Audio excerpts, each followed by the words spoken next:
Ito ang nipa. Ito ang nipa tree na may scientific name na Nipa fruticans. Nagmula sa family ng Araucariae. Tinatawag din siya na nipa palm o mangrove palm.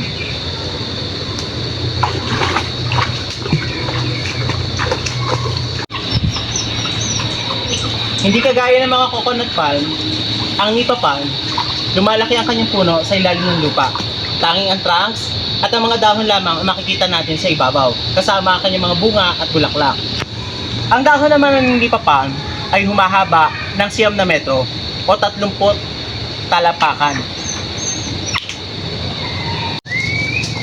At ito naman ang mga bulaklak ng nipa palm. Kulay orange siya na may pagka-gold. Parang orange gold. Kung makikita natin, ang mga bulaklak niya ay ito. Palumpon o nag-uumpukan. Dito, sumisibol na rin ang kanyang magiging bunga. Ito na ang bagong sibol na magiging bunga niya.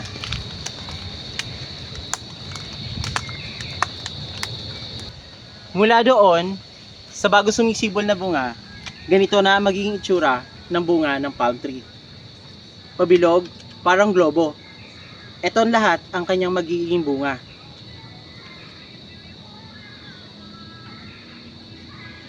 Parang woody nuts ang bunga ng palm tree.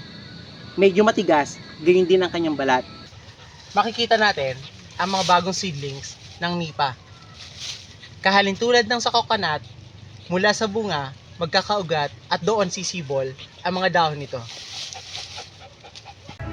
Ang mga nipang ito ay kinilala at inadapt bilang uri ng mga bakawan dahil sa katangian nito na mabuhay sa mga latian o katubigan. Ang mga nipa palm, karaniwang makikita sa Asia, Indonesia, Yogyakarta, at sa iba pang bahagi ng mundo. Karaniwang sila makikita sa mga coastal o matubig na lugar kagaya ng nakikita ninyo ngayon. Hindi kagaya ng bakawan, ang mga nipa palm hindi ganoon ka mabubuhay sa mga salted na water o sa maalat. Ilang porsyento lang ang itatagal nila kapag masyadong maalat. Dahil kapag masyado na maalat ang tubig na kanilang nasisipsip, maaari nila ito ikamatay. Dito sa Kabikulan at sa ibang panig ng bansa, ginagamit ang mga dahon ng nipa upang panggawa ng bubong. Tinatawag ito sa Kabikulan na tiklad at pawid naman sa Tagalog term.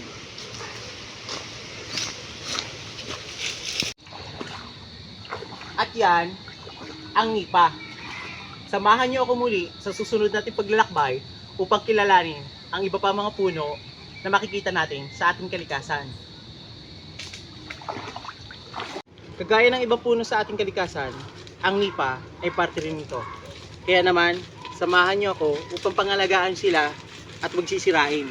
Dahil ang bawat puno na makikita natin sa ating kalikasan ay parte ng ating likas na yaman.